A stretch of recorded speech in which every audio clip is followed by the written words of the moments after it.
Ils ne font pas partie de la même bande, ils ne sont pas de la même sensibilité. En 1995, Nicolas Sarkozy soutient Édouard Balladur. François Fillon et Jean-François Copé choisissent Jacques Chirac. 12 ans plus tard, nous sommes en 2007, la famille est réunie. Fillon et Copé soutiennent Nicolas Sarkozy. Il y a une dynamique fantastique qu'il nous faut maintenant engager. Je crois que c'était le discours de quelqu'un qui a vraiment pris la dimension. Au fil de la campagne de 2007, l'axe Sarkozy-Fillon semble se renforcer. François Fillon devient Premier ministre. Mais quelques semaines plus tard, Nicolas Sarkozy le qualifie de simple collaborateur. La phrase restera. Avec Nicolas Sarkozy, notre histoire, c'est l'histoire d'une alliance. Donc Nicolas Sarkozy n'a jamais été mon mentor. Cette tension ne profite pas pour autant à Jean-François Copé. Celui qui, de 2007 à 2010, dirige le groupe UMP à l'Assemblée, agace. Il plaide pour la coproduction législative.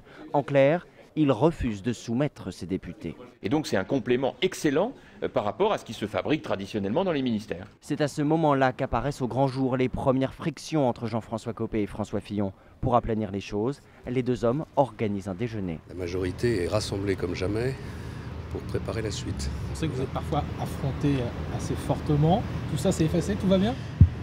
La compétition est inhérente à la vie politique. Cette compétition va prendre une autre forme durant la campagne interne ces derniers mois. Un nom refait son apparition sans surprise. Nicolas Sarkozy. Nicolas Sarkozy. Nicolas Sarkozy. Et Nicolas Sarkozy. Chacun est à la recherche de son brevet de sarkozysme. J'ai construit la place qui est la mienne, bien sûr, avec Nicolas Sarkozy, une relation très singulière. Si Nicolas Sarkozy n'avait pas pensé que François Fillon était à la fois le meilleur et le plus loyal des compagnons, il aurait changé de Premier ministre en 5 ans. Avec la campagne interne toutefois, une nuance claire apparaît. Jean-François Copé promet d'être aux côtés de Nicolas Sarkozy s'il revient, quand François Fillon refuse de s'exprimer en ces termes. Officiellement, Nicolas Sarkozy n'a jamais pris position.